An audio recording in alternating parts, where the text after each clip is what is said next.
السلام عليكم. لا تنسوا الاعجاب بالفيديو والاشتراك في القناة تشجيعا لنا لنستمر بنشر المزيد ان شاء الله.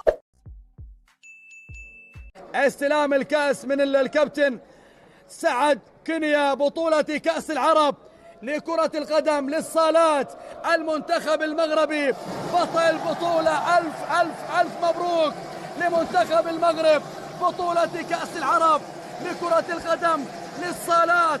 عروس البحر الأحمر في جدة وفي الصالة الخضراء بجانب ملعب الأمير عبد الله الفيصل.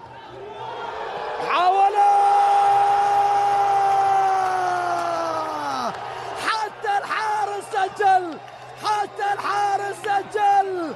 الله الله الله الله. رضا الخياري يسجل الهدف السادس للمنتخب المغربي. نتيجة 6 أهداف بهذه الطريقة، بهذه اللقطة. صعبة يا عبد الرحمن يا طويل، وبالتالي المنتخب المغربي يسجل عن طريق حارس المرمى رضا الخياري.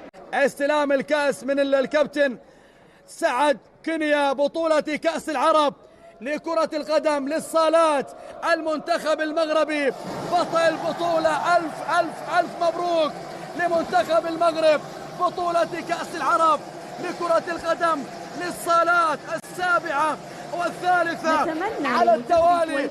هنا من عروس البحر الأحمر، هنا من جدة، وإلى الرباط الحبيبة، وإلى مراكش الجميلة.